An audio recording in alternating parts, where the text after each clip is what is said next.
Welcome back to the show. In this episode, I had the privilege of speaking with Steve, who is a distinguished aerospace engineer renowned for his expertise in unmanned aerial systems and engineering design. With a career spanning decades, he has contributed to numerous advancements in the aerospace industry. He has also founded companies of his own and is the founder of Pivot Defense Systems. What makes this episode even more remarkable is our conversation bridged continents. Steve joined me from California while I was in New Zealand.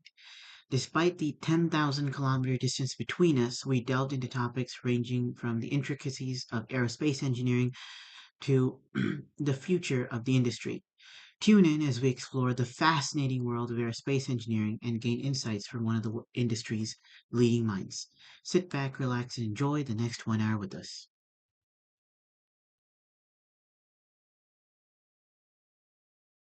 Welcome to the show. On today's episode, I'd like to welcome Mr. Stephen Morris. Steve is the founder and owner of Pivot Defense Systems, and he is an accomplished aircraft designer and aerospace engineer with a strong background in vertical takeoff and landing technology. Steve graduated from Stanford University, where he pursued advanced studies in aerospace engineering. With over 35 years of experience in the industry, Steve began his career as a guidance and control engineer at Boeing in 1984, working in the Missile Guidance and Control Group. He later became a postdoctoral scholar at Stanford University before moving on to work as a research scientist at Lockheed Martin, where he contributed to advanced aerospace projects. He then took on the role of director for advanced technologies at Neptune Medical Technologies, applying his expertise to cutting edge innovations. Eventually, he founded his own company, Pivot Defense Systems, focusing on next generation aviation and defense solutions. Steve has been at the forefront of many groundbreaking projects, particularly in VTOL and eVTOL technology, long before they became mainstream. Today, we'll explore his journey, the innovative projects he's been a part of, and his vision for the future of defense and the aerospace industry. So, just to begin with, what inspired you to become an aerospace engineer in the first place? Well, I was born in the 1960s and started building model airplanes at a very young age, like when I was 4 years old. I've always been interested in things that fly. I can't remember exactly what sparked that, but because of my strong interest in that and the uh, pathway of building model airplanes, I always knew what I was going to study and what I was going to work on. It was going to have be something to do with airplanes. So the origin of that, I don't know exactly why, but it's just been with me since I was very young. And model airplanes were certainly the lead into that. And getting into UAVs was like the building the ultimate model airplane. Yeah. I think maybe it's also you were just born into the time, where many of these famous spy airplanes and spy craft were also maybe being developed in their early stages. I think I'm correct.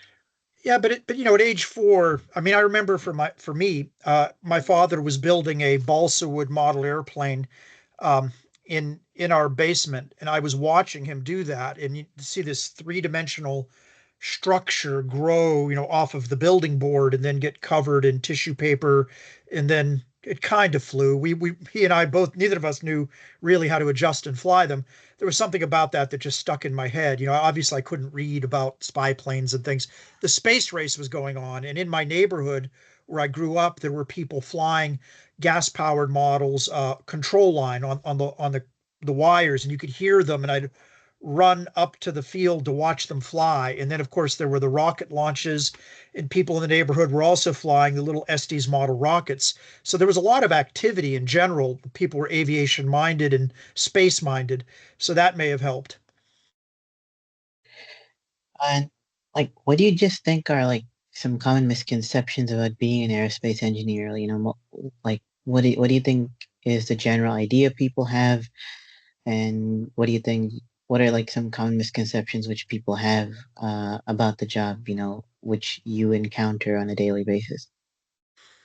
Um, so, when when I got involved in this as an undergraduate, I was a mechanical engineer. I knew I wanted to study aerospace and design airplanes, but a lot of universities don't have a specific aerospace department.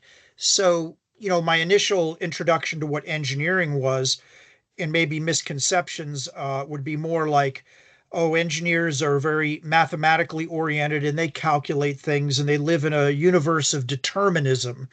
Um, I think that maybe that is even a misconception amongst the engineers themselves. Whereas when you really get into the real world and you have to either create something new or solve an actual real world problem that goes even slightly beyond pure calculation, you come up against other techniques and expertise that you need to solve these problems. And those techniques, they imitate more of what happens in nature, where, nature does more of an evolutionary process where it does many iterations, throws away the stuff that doesn't work, and retains features of things that do work. And in our minds and in our work, engineers actually do a lot of that, especially in the development stage. I don't think that's stressed enough in school. And in a way, that means that being a good engineer is also being good at design. And it means that you have to be creative in problem solving, not just mathematics or the textbook stuff. So to me, that's a standout thing when I work with young engineers or with teams, is the art of problem solving and the lack of determinism and the need to iterate. Those are sort of core concepts that come up again and again, and not everybody's comfortable with it. Okay. Um, and like, so you have been in the industry for like a very long time. You've seen decades and decades of uh like changes going on, and like since like the very beginning and now over like the past few years, what sort of like significant changes have you observed in the aerospace industry, since since the beginning and now in 2025? Well, it's huge. So when I got involved as, after I got out of college, that would have been the early 1980s. So aerospace had been around for, the Wright brothers flew in 1903 and I graduated in 1983. So it'd been 80 years since the first airplane flew. So obviously a lot had already happened. But the jet age was not that old. The space race was in full swing when I was born. And so there was a lot going on that was happening with just new technologies to push the envelope in which we could operate, out of the atmosphere, for example, or to the edges of the atmosphere and hypersonic speeds. Those kind of things were going on in aerospace industry, although I didn't work directly in those fields. And the progress in those areas was enabled, of course, it was magnified by computers, which were just coming online in the early 1980s. And computers for problem solving, transformed everything. And eventually, computers being in the actual aircraft and taking on activities that pilots or sensing systems, navigation systems would normally do. Those are transformative technologies. And then not just the computers, but the types of devices that were also built based on silicon technology, such as MEMS micro sensors, uh, the MEMS based micro cameras. These are the things that enabled the unmanned aircraft to become a real player in the field, to be used more widely than manned aircraft for, dull, dirty, dangerous tasks. And those aircraft could then be built at lower and lower cost and in smaller and smaller sizes and still perform very useful missions. That's the area I have most expertise in. But, if you just take a snapshot today, now with the AI field blossoming and making a huge impact on analyzing data, designing aircraft, operating groups of aircraft, that's becoming the new transformative technology, because aircraft themselves, especially unmanned aircraft, are being viewed more and more as agents in an autonomous assembly of systems. So the aircraft has to have good performance, it has to behave well, but the way it's used is being thought of more and more at a group level and as a large information system gathering level rather than just a solo, airplane out there doing a mission. Okay. Um, and I just kind of want to like now jump into some of the projects you have worked on, starting with the NASA oblique flying wing demonstrator. So this was an all-wing supersonic. I mean, the all-wing supersonic transport is a futuristic aircraft concept, and it features a tailless blended wing design aimed at maximizing aerodynamic efficiency, reducing drag, and improving fuel economy for supersonic flight. So this project, which you worked on, it marked the first successful flight demonstration for this unique all-wing SSD concept. So could you just maybe like walk me through what the development process was, what the key milestones of this project are, and just how are the results and findings like still being maybe used today? So, oblique wings or airplanes with oblique wing sweep is an airplane where the entire wing rotates. So one side of the wing is aimed forward and the other side is aimed backwards.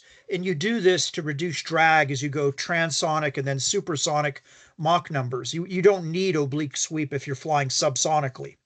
And the concept was originally invented by Dr. R.T. Jones, who I was fortunate enough to work with him. He was still alive when I was a grad student and then a postdoctoral student. And so he's the inventor and originator of the oblique all wing.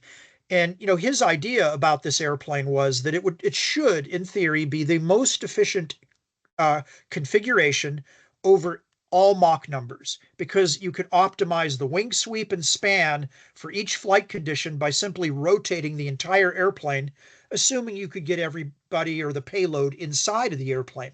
And there would be no fuselage and no tail creating excess drag.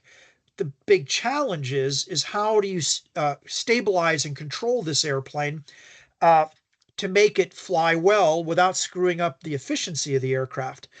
Um, from an efficiency standpoint, R.T. Jones wrote many papers on the span loadings and the Mach cones and the distribution of the shock waves and the transonic and the compressibility drag of this design.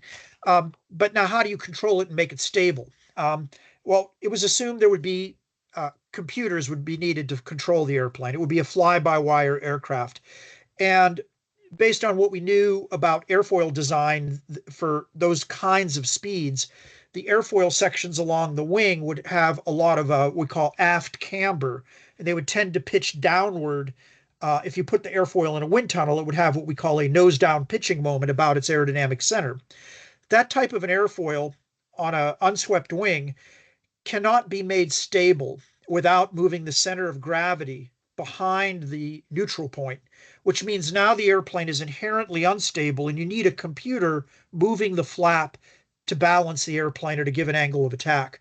That was just built-in problem for this oblique flying wing. Similarly, the roll and yaw authority and yaw control with one wing ahead of the other, we had to come up with a system of vertical fins that would allow the airplane to control its yaw angle and very precisely because at high Mach numbers, like around Mach 2, you had to hold the sweep of the wing within just a degree or so, or the drag rise would be astronomical. And that design of those vertical tails, because they extend above the wing, they could also create a nose down or nose up pitching moment. So everything about this design was interconnected. The control authority of the trailing edge flaps would reduce with wing sweep, but you needed them to stabilize the pitch. So there are all these challenges. So NASA gave Stanford some money to study these problems and build a 20-foot wingspan flying demonstrator that would fly subsonically. And that's what I designed and built.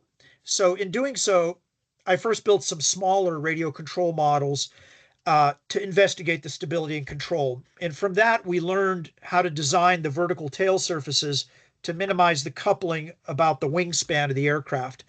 Then when we built the larger design, we found that the jet engines hanging underneath the wing created so much pitching, nose up pitching moment that we had to actually put deflector vanes in the back of the jets to take out that pitching moment effect. which was something nobody had really considered when the airplane was originally designed. So these are just one way to solve these problems. There are other possibilities for how to do this, but since mine was the only one that flew, I'm just telling you how I solved them. Um, and then we had an onboard computer system, which back in 1994, putting a full fly-by-wire active control system in a demonstrator aircraft was still a fairly new thing. So that was stabilizing roll, pitch, and yaw through a series of gyroscopes, accelerometers, and angle of attack and side slip sensors. And the airplane had twin ducted fan engines and a whole bunch of trailing edge flaps, each one hooked up to a little servo actuator. And so I came up with control algorithms that made that easy to fly by orienting the pilot's controls into the axes of the airplane itself, which could be very different from the direction that it's flying. And in doing so, we were able to fly it as a radio controlled airplane with me on the ground, just looking up at the air, flying the thing. Also, we had to come up with a landing gear system that would allow the airplane to take off without having to execute a rotation maneuver, because with the very short chord of the wing, it was difficult to rotate the airplane to change angle of attack. There were some options using other type of landing gear designs, but I came up with a post four landing gear posts, with wheels on them that were steerable, that would allow the airplane to take off and land safely without the requirement of a rotation mechanism. Um, and then we flew this at NASA, flew very well. Oh, prior to flying it, we did what we call truck testing. We mounted the entire airplane on a 3D pivot, and we proved that our stability control algorithms worked with everything turned on and the engines running in a constrained environment where it could only rotate. But we were moving at, actual flight speeds with this thing mounted on top of a truck away from the disturbed air of the truck. So after doing that, we were ready for flight. And because of all of the analysis that we did and the design and the testing on the truck, the airplane flew perfectly on the first flight. Thank goodness. But after that, the NASA, the money sort of dried up, and we never really flew it again. And it's on display at the Hiller Aviation Museum in San Carlos. Mhm. Yeah, that that does seem quite exciting. And like another fascinating project, you worked on was the Stanford autonomous helicopter, and this was the first unmanned VTOL to utilize the carrier phase differential GPS. And this innovation enabled like centimeter level position and attitude estimation using the GPS system alone. And the system was built using commercial off-the-shelf components, and you played a key role in designing the inner loop control algorithms. So, like what was it like, working on this project, and what were some of the challenges you encountered, and um, like, what sort of impacts did it have on like the future of the GPS system as well? Yeah, so this was 1995, just a year after the Oblique Flying Wing project, and I was still a postdoc at this time. I was working with another doctoral student. His name is Andrew Conway, an extremely brilliant person who came to Stanford, already had a PhD in mathematics, and he was getting his second PhD in guidance and control. And he was working on one of the first major problems with carrier phase differential was knowing the integer number of wavelengths that each antenna was located from the base station.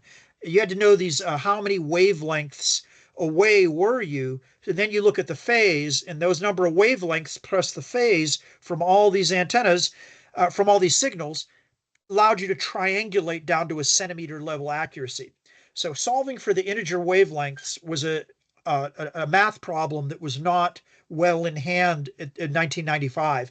And Andrew being a brilliant mathematician, came up with a way to solve that problem, on board the computer, the helicopter, to do it quickly. So that was the main thrust of the work. I was just assisting I helped design and build the helicopter, design and tune the control algorithms, and then did all the test flying, etc. But our goal was we wanted to take this to the aerial robotics competition. There was this international aerial robotics competition held every year at Georgia Tech. And at this time, they'd set a goal, which today sounds like a very simple goal, but in 1995 it was very difficult, and that was locate and pick up metal discs at one end of a tennis court and transport them and drop them off at a location on the other end of the tennis court. And that had never been done in, like, I think 5 years that this competition had been run. You got to keep in mind, people were not using GPS then because GPS was so new. We were, like, I believe, the only team that showed up in 1995 with a GPS based solution. So, people were putting LiDAR sensors all around the field and crazy stuff they were trying. So, in in a competition, I have some experience with competitions, and I told the Stanford team, we'll go and try the competition. Our helicopter works. We didn't really design it specifically for the competition, but we're not going to the competition unless we practice and achieve the goal 3 times in a row without any issues. Because I didn't want to go there and have it not work in front of everyone. And so when we did go to the competition, it basically worked. On the second flight, we won the competition. We had to make one adjustment after the first flight. All the other teams there were struggling just to fly. I mean, they weren't as well prepared, but that's common in student competitions. Students tend to leave things to the last minute. They assume a miracle will happen. But this is one of the most important things you learn about when you compete. And that is, number one, somebody's going to win.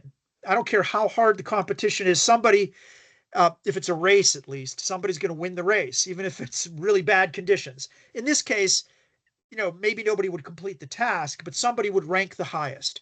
So each team has to consider, what are you willing to do in advance to be that winner? And most teams don't think about getting it done in advance and practicing. That's just not in their minds. But a winning mindset is that you finish early and you test and you find the weaknesses and you solve the weaknesses and you show up with a functioning system where you expect it to work. And the surprise that you don't want to have is that it didn't work. Whereas everybody else is showing up with something that has never worked, and the surprise is that maybe it will work. So that is a fundamental different perspective of how to do demos and how to complete projects that I think is important from that particular thing. So we did win, and we never went back, but I wasn't at Stanford after that.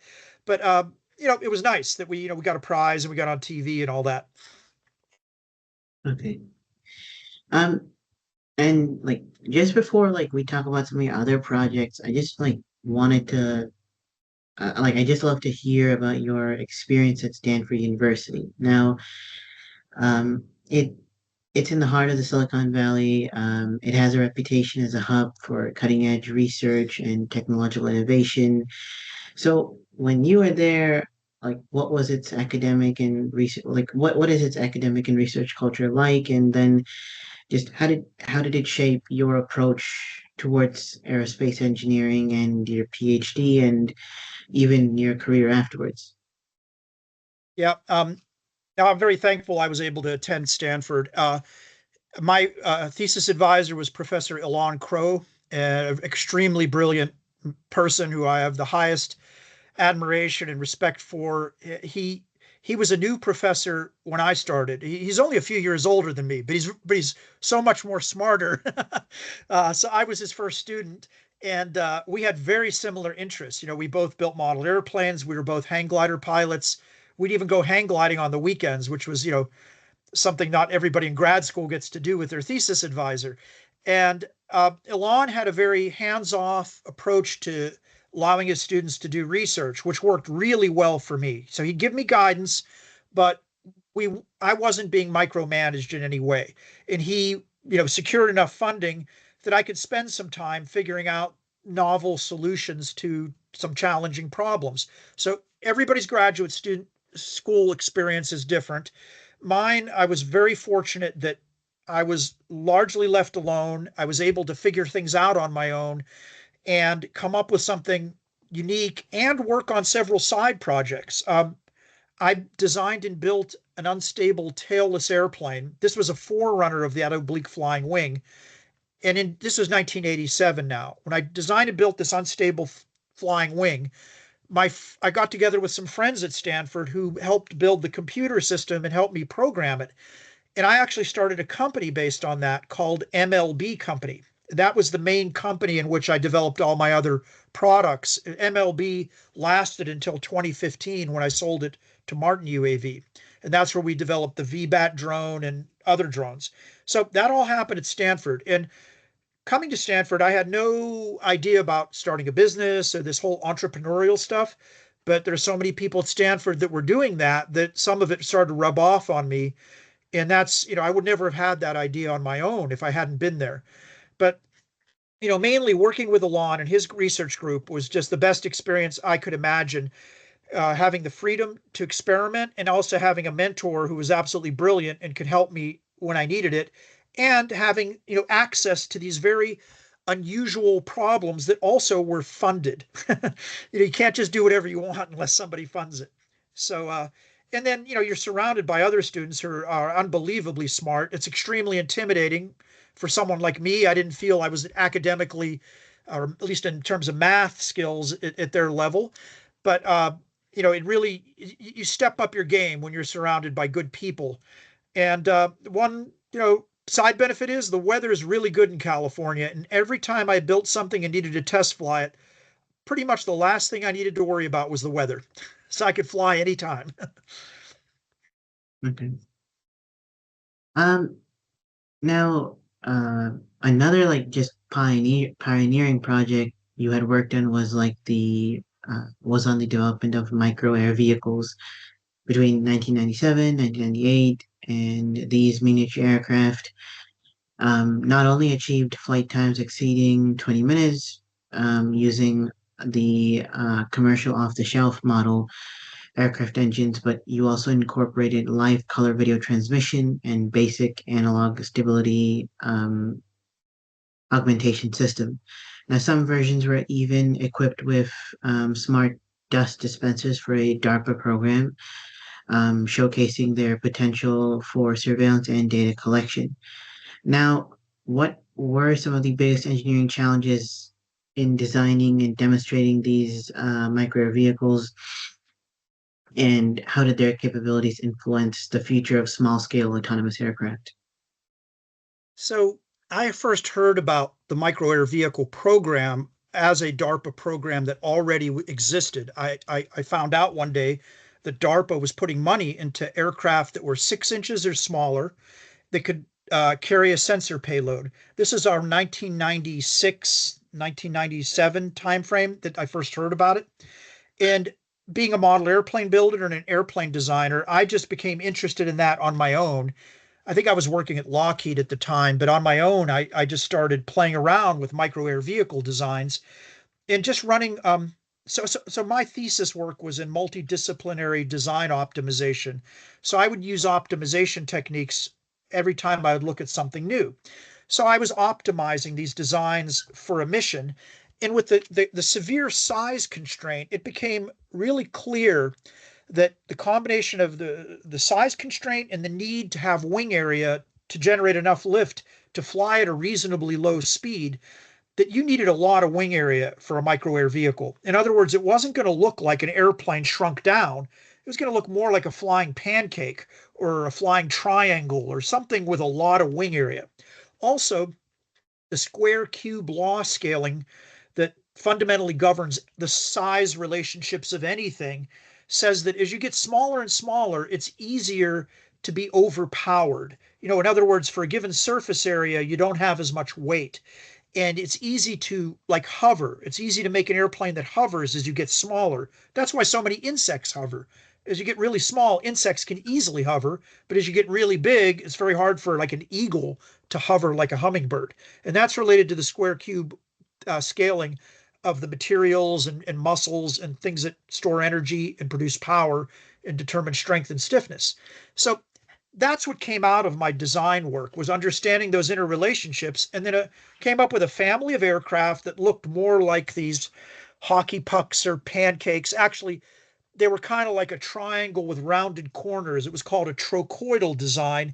That's a design that has nearly the same area as a circle for a given size, but yet has the aerodynamic properties of a delta wing. So it's much more efficient and stable than a circular wing. And that's the ones I put the motors and the cameras in, and I flew them for 20 minutes. This is all self funded until I got some subcontract work with researchers at the University of California, Berkeley, who were doing the Smart Dust program. Professor Chris Peaster and I forgot the other program head. They're really great guys. They helped me a lot. And so my airplanes were actually working a little bit before some of the other DARPA researchers. Now, to be fair, AeroVironment was the main DARPA researcher here, and led by Matt Keenan and another fellow at AeroVironment. They did the most phenomenal work on this. They built a design called the Black Widow, which was one of the first lithium-powered electric micro air vehicles. That airplane is in a class of its own. But a few years or so before that flew, I was flying my designs, and I think my designs may have had a little bit of influence on them because they switched from things that looked like tiny airplanes to things that looked more like pancakes. So I learned a lot there. I got some money that from my subcontracts that I then used to develop an autopilot system for a larger unmanned airplane, which then became the core of my business at MLB. Because around the time that the micro air vehicle work was winding down, that's when I realized there was a market opportunity for a turnkey unmanned system. It would probably weigh 10 pounds, not have a 6-inch wingspan, probably a 5-foot wingspan.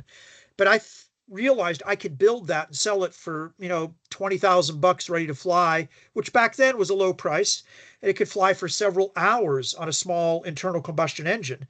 And that shaped the direction of my business for the next 2 decades. Okay. Now,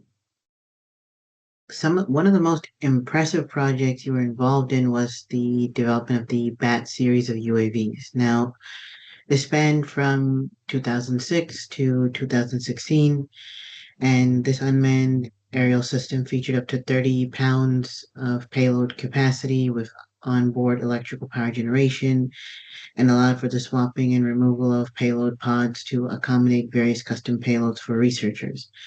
It also included an autonomous landing system and catapult for runway launching, and it providing up to 12 hours of flight duration. Now, ultimately, 100 systems were sold. So, can you share the origins of the project, and its development process, and the unique capabilities addressed? Like, what kind of specific needs did it address in its research and commercial applications? Yeah, that's the perfect question to follow on that last question because everything I said about the micro air vehicles led directly into the development of the BAT series of aircraft. So the original idea was I had always wanted to make some kind of a product based on a small robotic aircraft. And in the late 1990s, that's when it first looked feasible. Now we finally had GPS on a chip, not a great GPS, but you could finally get a board about this big with a GPS system on it. You could get a color video camera that was not very high res, but it was also circuit board sized. You could buy piezoelectric gyros. We didn't really have MEMS based gyros at that time. So like all the core elements were out there. And I realized that, I could put that all together with the help from the right people. Also, I had access to my friends who had a hang gliding manufacturing company. The company was called Bright Star Gliders. It eventually became part of my company, MLB. We were building these very advanced composite hang gliders called the Swift up in Santa Rosa, California. But around the year 2001, 2002, that business was, we weren't making enough money off the hang gliders for that to sustain, but I was making more money off the UAVs that I could absorb them into my business. So I had a production facility for lightweight composite structures. Plus, my associate at Bright Star Gliders, his name was Brian Robbins, was a mechanical engineering genius who could, with the minimum amount of information, design the most amazing mechanical systems, whether it was a 3-axis gimbal camera setup, or a compact catapult launching system, or a vibration isolating engine mount. All these things that most companies would need a team of engineers. I had one guy who could do it all, who I was very easy to work with, and who we thought alike. We had a very similar approach. As a matter of fact, MLB never had more than 6 people working there at any given time. And the key thing about all the people that worked at MLB is we were like that. We could solve problems on our own. We could, encapsulate and envision how things fit together, how they worked, and get things done quickly and efficiently without inventing too many new problems. So that was a really special experience to be able to work with my MLB employees or friends over those decades. So here we are, 1997. It's possible to build this airplane. So we did it. We built. Keep in mind, we had to build our own autopilot, write all the software and ground station code. We had to build the airframes, the catapult launchers, and we kind of did this in parallel. The autopilots were being tested in simple airplanes before they went into the composite airplanes. The launchers, they were shooting dummy weights before we shot any airplanes off of it. And there was a lot of iteration. But within about a year or two, we had a complete system that we could sell, mainly to research organizations, and I wanted to sell it commercially. But, I was a little bit too early for this whole UAV thing. Most people weren't sure what to do with this. I wanted desperately to get this into the aerial imaging commercial space. I wanted to image crops, forests, large areas of land where I could stitch the images together and sell it as a product. The airplane would be a tool to gather the information, but the data, the airplane would gather the data. I would process it into high value information and sell the information over the web to be displayed on maps over the web to customers. And they didn't have to worry about the fact that I was operating these little airplanes to get that information. That was the business model. After the 9/11 attacks, that business model was deflated because all the regulations against UAVs. But prior to 9/11, we wanted to map the world with these things. And, the military wasn't really our main interest at that time. So this entire system had to fit into like a couple of suitcase sized cases, go in the back of a car, and you should be able to set up the catapult, deploy it, and fly it almost anywhere that you could then land the airplane on skids. You didn't need a small field to get it in and out of. So it wasn't as convenient as a vertical takeoff design. And that's where the Bat series started, and it just grew from there. The final version of the Bat series was the Super Bat, weighed 45 pounds, could fly for 12 hours, launched from a catapult, landed on skids, had all kinds of features. And then there was a larger one called the Bat 4, which was 120 pounds, but it needed a small runway. That was specially designed for a group of researchers. There are about 100 airplanes built total over the years, and some of them are still flying. So that's still amazing to me because MLB doesn't exist anymore, but people are still flying our planes. Okay. But just out of curiosity, so like after 9/11, did you what just kind of happened to this business model, and what did you have to change in order to just kind of sustain your own business, or like did you have to change your approach towards just getting things done? So yeah, after 9/11, it didn't happen immediately, but within a few months, I think the pivotal moment was when Colin Powell appeared before the United Nations to make the case for attacking Iraq. And one of the things in his arguments was pictures of like a model airplane sized drone that he showed a flight track of it going around like a rectangular flight pattern, and claimed that because it could carry a biological agent, it should be considered a weapon of mass destruction. And as soon as he said those words in front of the UN, it was all over. that was the beginning of the end for the entire commercial UAV industry, because the United States, needed some reasons to go to war in Iraq, and they, kept hyping this up that drones or UAVs could come and spread chemicals all over the United States. So all of a sudden you saw all these regulations starting to happen, looking at model airplanes and asking, are those UAVs? Now, this is before quadcopters even existed. And each year, the regulations on what an unmanned aircraft could do became more and more stringent. And then eventually that led into regulations on model aircraft. And now we're in the world we're in today, where you need all kinds of permission to fly, uh, technically to even fly a model airplane. So when I noticed that was happening, I knew that I needed to pivot towards the military. And at that time, somehow I got introduced to the company Blackwater, which has a bit of an infamous reputation in Iraq. But at the time, it was that their events in Iraq hadn't occurred yet. So I had a system where we had put a GPS tracker on top of our car, and from inside the car, you could look at the road ahead with a UAV that was following you, and you didn't have to tell the UAV where you were going. We had it set up so that as you drove the car, the UAV would just stay a few hundred yards ahead of you like it was on a giant pole. And so if you're driving down roads, the UAV, and you could direct the camera from inside the car. And anyway, I demonstrated this at Blackwater to the Marines and U.S. Army and to Blackwater. And they said, we've got to get this into Iraq to protect the road between the airport and the green zone, Baghdad airport and the green zone, from people planting IEDs at night. And so it looked like maybe I'd have a military contract. But because government stuff is really hard to work out, the deal imploded when other people heard there was money being possibly spent on this.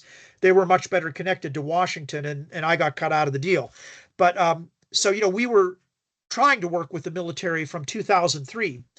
Um, but nonetheless, what happened though is that the business really started to supply airplanes more to government research labs, universities, uh, people using UAVs to test things, not really to deploy. And that we were able to make some money doing that until around 2012. And that's when, because so many quadcopters were available, they were starting to be used by universities and labs more than my airplanes. My airplanes were overly capable. Why would you buy an airplane that weighed 45 pounds and could stay up for 12 hours when all you needed was something that could fly 100 yards and stay up for 15 minutes to do your research? My airplane was overkill.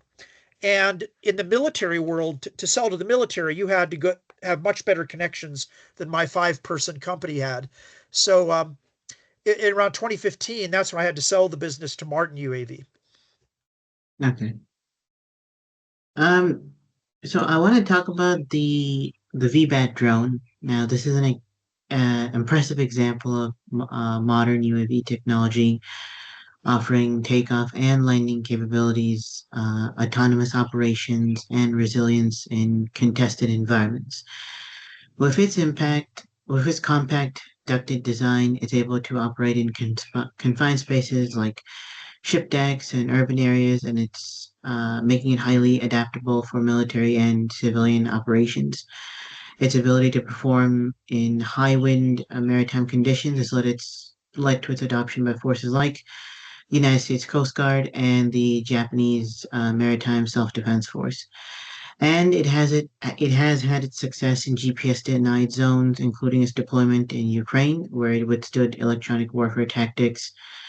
Um, so it has a lot of remarkable features. So could you just walk us through the development of the VBAT, the challenges you faced, and how it evolved to, meet some of these operational requirements for diverse environments?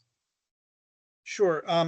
So VBAT was conceived a long time ago, but because it was a self-funded project, its development was unnecessarily slow when MLB was working on it, but it increased rapidly when Martin bought my company and then focused on the design.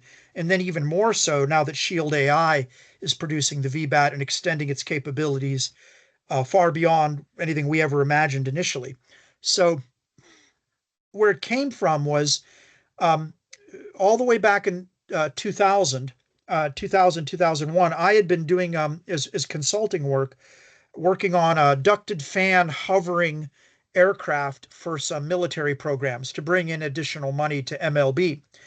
And so I became a little bit of an expert in making a ducted fan with control vanes hover. It didn't have any wings. It didn't, just a ducted fan. That's what the people wanted at that time. And in flying that aircraft, I understood its advantages and its deficiencies. And um, I also was operating the BAT series of airplanes, which required a catapult and a small field to land them in. And I kept thinking, I don't want to drag a catapult. I don't want to find a small field. I want to launch from a parking lot space, something that small between buildings. I want to be able to go up, do a 10-hour mission, and land right where I took off. And this is before quadcopters and lithium batteries existed. So, when you think about these things, it has to work with just a gasoline engine. It can't rely on electric propulsion at all.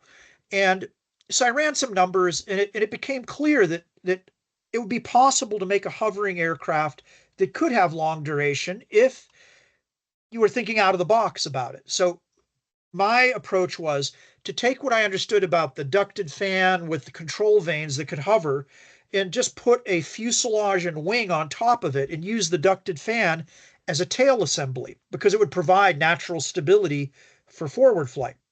Um, and those pieces seemed to fit together in my head, but now I needed to build something and test it because what works in your head rarely works in the real world. So I built some balsa models that did have an electric motor in them. They weren't designed to fly very long, but they could test the concept. And I was able to hover the electric powered model with simple gyroscopes on board. And then I was able to tip it over and transition it with manual controls. And once it transitioned and was flying on the wing, obviously the power to fly on the wing dropped by a factor of 5 or more from hover. So it had huge duration on the wing. And so I became confident that, this could be a real solution.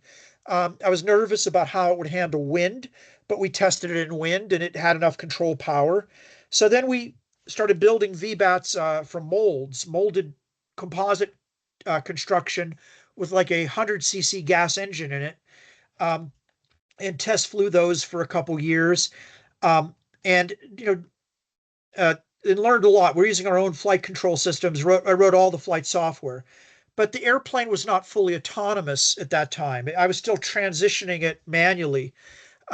So then around 2011 or so, we I can't remember the exact year, but we won an SBIR award from the Air Force to develop autonomous flight control algorithms for the VBAT. And we are working with Brigham Young University. They have some really capable professors and students in there called the Magic Lab there. And I also was working on it on my own to sort of back them up and came up with the algorithms to autonomously transition the VBAT from hover to high speed flight. And in doing that analysis, something surprising came out of it. And that was that, I'd always imagined that if this is a VBAT hovering, with the engine on the bottom blowing air down and the wings maybe here, that as you tip it over, I always thought that, the thrust would eventually not be strong enough to support the weight and it would lose altitude and there'd be a drop before it would start flying on the wing. But in the analysis, we found out that because of the translational lift of the duct and the way that the wing interacted with the flow, even when stalled, that the VBAT does not lose any altitude when transitioning. So we call it transition at trim. You could just do this, 1 foot off the ground, you can transition. Similarly, on the inbound, you could, if you stall the wing just right, you can stop like that without climbing, although it is simpler to climb. So I wrote all the code and solved the transition problem, autonomous transition problem. And then it became possible to demonstrate the VBAT and to take it to do military demonstrations. And around that time is when Martin UAV became interested in MLB. They saw the VBAT and saw value in it for military applications, and they bought MLB. And I became the CTO of Martin UAV at that time. So that was almost a 15-year period that happened over, a 10 to 15-year period. I'll say this about the VBAT, that when we first conceptualized it, we were on the right track. We knew that the military would want minimal infrastructure to operate a drone that could fly for 10 or more hours. No more catapults or skyhook recovery system like the Scan Eagle was using, or runways. We knew that many years in advance, that's the direction everything would go. And then we came up with, I think, from a mechanical and aerodynamic standpoint, a simple design, a fixed engine with a fixed propeller and 8 control vanes, no other moving parts, one engine, that could do all of that, as opposed to airplanes that have all kinds of crazy systems in them. And then we figured out how to make it work. And I think it's a challenging problem because you'll notice that almost nobody has imitated it. Maybe they think it's a bad idea. I don't know, but we made it work. It works for the military. Uh, Shield is having great success with it, and Martin had great success. It's done many military deployments, and I don't know how many tens of thousands of combat flight hours it has, but it's definitely a system that's proven itself to some extent, especially in an era where most people are building separate lift thrust airplanes where they have electric lift and a gasoline forward propulsion. So that's the basic story of the VBAP. Hmm. And so I just want to talk about a slightly controversial topic. Now, I'm sure you must have seen this short film on YouTube. It came out like many, many years ago. It was just maybe highlighting the potential dangers of AI and autonomous systems. So it was like a short film, a short horror film, just about, like the risk of autonomous drones, and it went viral on YouTube, and it sparked like I think a significant amount of debate. Um, and apparently, just in the short film on YouTube, the autonomous drone system, it like eventually developed a mind of its own, and then um, it was just shown to be like killing people. So, Mm-hmm. could you maybe share your thoughts on this issue, and like how is like the industry how is it addressing the ethical and safety concerns just surrounding autonomous systems?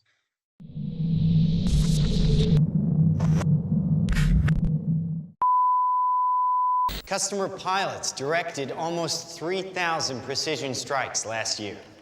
We're super proud of it. It allows you to separate the bad guys from the good. It's a big deal. But we have something much bigger.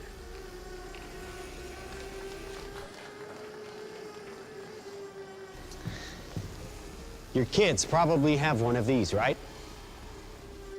Not quite. Hell of a pilot? No. That skill is all AI. It's flying itself. Its processor can react 100 times faster than a human.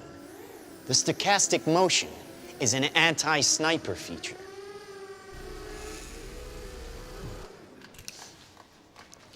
Just like any mobile device these days, it has cameras and sensors, and just like your phones and social media apps, it does facial recognition. Inside here is 3 grams of shaped explosive. This is how it works.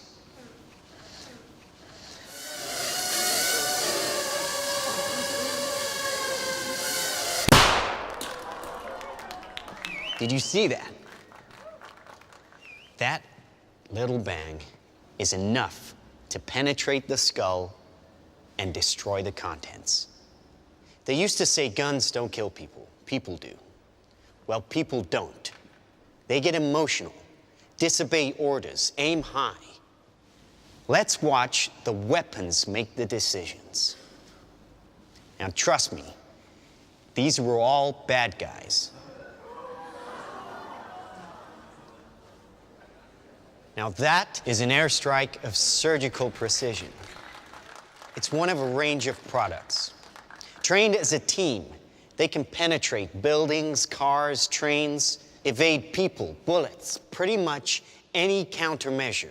They cannot be stopped. Now, I said this was big. Why? because we are thinking big. Watch.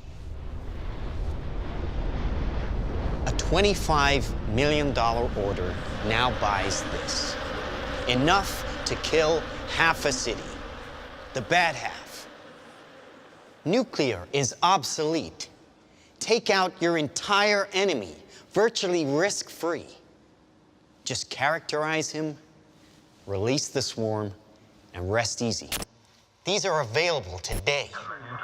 We have a distribution network taking orders from military, law enforcement, and specialist clients. The nation is still recovering from yesterday's incident, which officials are describing as some kind of automated attack, which killed 11 U.S. senators at the Capitol building. They flew in from everywhere but attacked just one side of the aisle. It was chaos. People were screaming. You can see high windows, very small, precisely punctured to gain entry to the building. What did you do for the victim? I just did what I could for him. Things weren't even interested in me. They're just buzzing. Government sources admit the intelligence community has no idea who perpetrated the attack, nor whether it was a state, group, or even a single individual. So if we can't defend ourselves, then we strike back. We are investing very heavily in classified defense projects. We make it our deterrent like our nuclear deterrent. We stockpile in the millions, the billions. At key facilities, the White House, the New York Stock Exchange, Wall Street. Safe in their homes. Well, we wish we had boots on the ground in every community in this country, but we don't. So our instructions Ollie? and our suggestions are to stay in touch with Ollie, oh, hi. Hi, Ollie, honey. How's Edinburgh today? How are all your studies going, huh? Good. Great. Oh, great. Hey, aren't we doing a video call today? I'm kind of with people, so... Oh, well, come on, Oliver, put her on. Oh, no, it's not like that. No, wait. Oh, well, listen, I see some photos here with somebody, and I can see lots of likes, and what's that all about? Oh, wait a minute, here, and on your... Mom, she's on this spy stuff in the military? What is this video right here? Oh, no, I'm not going to click on that. It's just this, human rights thing about oppression or whatever. Honey, you're not going into politics, are you? I mean, okay, no Mom. protest march. Safe here, just like you said it would be. Heavy traffic approaching the A720 this morning due to police... Police are not saying this morning what prompted the alert. Claim relaxing firearm legislation would be useless against the so-called slaughter bots. Is to stay away from crowds. When indoors, keep windows covered with shutters. Protect your family. Stay inside.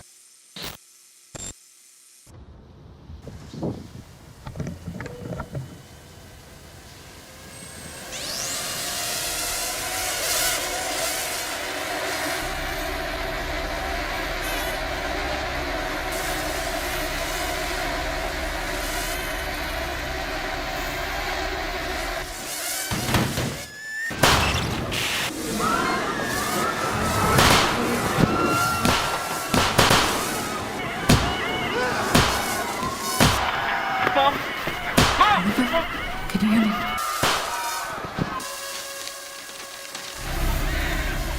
Oliver, can you hear me?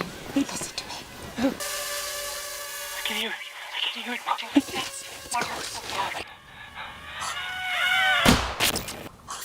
Authorities are still struggling to make sense of an attack on university campuses worldwide, which targeted some students and not others. The search for a motive is apparently turning to social media, and a video shared by the victims exposing corruption at the height. But it's far from surprising. The weapons took away the expense, danger, and risk of waging war. And now we can't afford to challenge anyone, really. It's not even the smallest fringe group or a crank. Who could have done this? Anyone. Yeah, this is a great question. Are you referring to the video by that guy, FPS Russia, where he mounted a machine gun on a quadcopter? It was sort of a faked video. Is that the one you're referring to? This was like a short film on YouTube. Yeah, not that one. It was it was based in the States. I know that for sure, but it wasn't a Russian one. So yeah. Yeah, there's a very infamous video that went around with may have been done in the States, but the user was called FPS Russia. It doesn't matter. I know what you're talking about. Yes, anytime you turn over lethal force to a autonomous or a system that has its own decision-making authority, the danger levels go through the roof. And I'll just tell a side story. When I was a kid, 1970s, I went to a hobby show, and I'm walking up and down these benches where there's model airplanes and model cars. And on one of the benches was an RC tank that someone had made, mostly out of metal. And inside the tank was a pistol mounted at the back of the barrel with a servo to pull the trigger. And it could shoot, I hope the guy was just shooting blanks, but it was a real revolver. And I was looking at this just as a 12, 13-year-old kid thinking, oh my God, one crazy signal coming into the radio and this thing's going to blow someone's head off. And, that's when the danger of it really sunk in.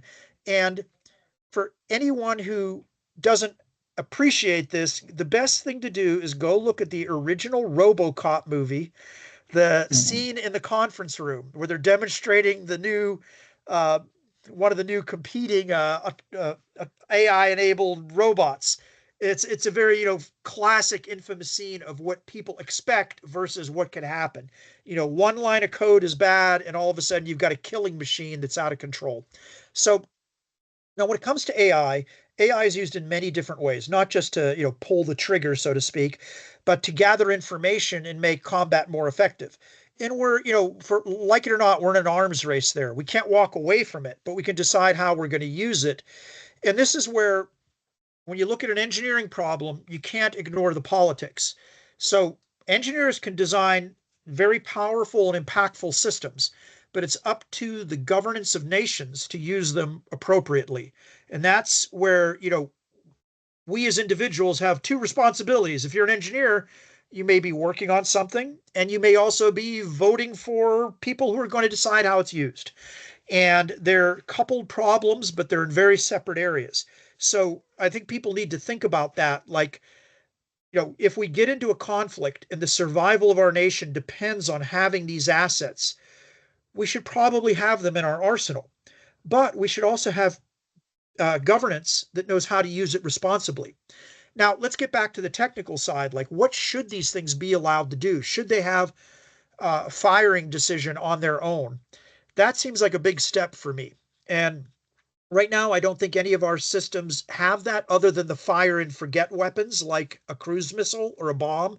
Once it's targeted and fired, it's considered fired. It then goes and hits the target on its own, and nobody interacts with it. Whereas an AI system could choose its own targets, possibly incorrectly and indiscriminately, and then just start shooting. So that's really bad if that happens. But then I know I'm jumping lanes here, but let's jump back to the current reality. What is the most effective unmanned killing machine aspect we've seen in the last 5 years? And it is the use of low-cost drones in Ukraine. Those drones have almost no AI. They are just there is a intelligent, skilled operator within control range, whether it's fiber optic cables or RF links, and they are doing everything that the AI people wanted to do. And I don't think this is brought up enough. We're in a world where AI is going to be impactful, but right now, the biggest impact is the cheapest, dumbest drone with a reasonably good operator behind it. And the whole key is connectivity. If you can keep that operator connected and protected, you don't need AI. I mean, at least for that particular mission. They're not swarming and doing the other advanced things that AI could do. But the Ukraine war has showed us that the billions and billions invested in AI isn't shifting the balance of power on the battlefield as much as low cost with a human operator. And that, I don't think that's fully been absorbed yet as to what we're going to do, like the United States and other countries are going to do in response to that. Now, as the cost and ability to implement AI drops down and the capabilities become robust enough, maybe we'll just be flying AI-enabled drones that are just as good as what Ukraine has with operator drones. And it will be a full AI battlefield then. I don't know how it's all going to play out. It most likely will move in that direction. And certainly that because AI agents can work together, they can be much more powerful than individually controlled aircraft. But we should all be aware that the biggest impact right now is not necessarily AI based, but AI is coming. It's going to have big impact. And if we give it too much authority, it could be completely, the mayhem that it can cause, especially in the wrong hands, can just be almost unimaginable. So somebody's got to, uh, make rules and follow them. I mean, I don't know where it's all going to end up, but you can imagine if you made a sloppy AI based killing machine, it could be just as likely to kill good guys as bad guys. So nobody wants to deploy that. So I don't know what else to say, but we're getting into the range of like nuclear proliferation and how we had to control it, et cetera, et cetera. And I really don't know exactly what the future holds there. Mhm. Like my final question just for you is, what kind of advice would you want to give to young people who are like, just starting out their careers in aviation or aerospace engineering, like myself? So, there's a bit of a debate. Like, I hate to say this, but, aerospace engineering, like the design of aircraft, is getting to be a little bit like saying, hey, I designed trains. It's starting to sound just a little bit quaint. Not, at the cutting edge, it's never that way, but airplanes have been around a while. So, aerospace at the cutting edge is more about the integration of systems, that leverage off of aircraft. So, you see AI in a drone or advanced capabilities layered onto systems of drones or unmanned systems, or in outer space, even advanced sensing technologies for monitoring stuff. Whereas the satellites themselves are more like trucks that you can just go order a satellite that'll carry your payload. The payload is really the cutting edge of what's happening. That's not true in all fields, but in aerospace in general, um, it's leaning a bit more that way. So if you're in the aerospace field, and most universities are doing what I'm about to say, that is, they're stressing the more advanced side of what they do, while also teaching you the compulsory stuff, like how does a rocket work? How does an airplane work? Now, some people will be able to find, really meaningful careers, like designing a new crazy airplane that no one's ever seen before.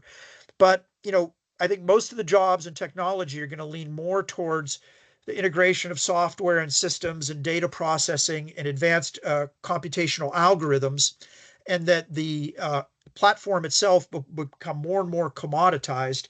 And the problems with the platform will be more about mass production and reliability rather than cutting edge innovation in, like, say, aerodynamics or propulsion. There's still room, but the size of the meat on those bones is shrinking as aviation becomes more and more mature. And maybe there'll be some new technology breakthrough that I haven't foreseen that'll create a new branch in aviation. But right now, um, like if someone just says they need an airplane to do a fairly simple mission, I can design a conventional airplane with a wing and a tail in about an hour that will do that mission usually. And then the rest of it is, well, what's the payload size, the packaging, the launch and recovery, things like that might give it unique features. Um, or every once in a while, somebody comes by with a really hard problem, and I have to think of something completely new that nobody's done. But those problems seem to be coming up less and less. Whereas controlling vast number of drones and having them do things with emergent behavior, or combining, I'll give you an example of where AI can make a big difference. When you're using cameras to image stuff on the battlefield, the old way of doing it is to send all that data back and process it and create data layers of video and pictures that can then be used to make battle plans and decisions. But what if the video can be analyzed on board the aircraft to identify and track targets, and all you send back is the targeting information and maybe some snapshots? Now the data pipeline bandwidth is much, much lower. You get much more functionality out of your pipeline, of data pipeline. You're not sending all this raw video, most of which is useless, and there's a few needles in the haystack that you're looking for there. That's the direction where we're going to make a lot of progress um, using these advanced algorithms and such. So my advice to new people in this field is try to stay on the hot stuff, the new cutting edge stuff, even if it isn't directly related to making an airplane fly better. But you better, if you're in aerospace, you better know how to make how that airplane or that rocket works, because that's just that's where that's the bedrock. Okay. So yeah, thank you so much, Steve, for taking out the time. I've been chasing you for a while, and we were finally able to make this happen. And I'll just spend a couple days editing this, then it'll be out on the channel and on the world for the world to see. So thank you Great. so Yeah. much. Thanks. Thanks. Send me a link. I'll share it too. Sure. Thanks, Amon. All right. Thank you. Bye. Bye.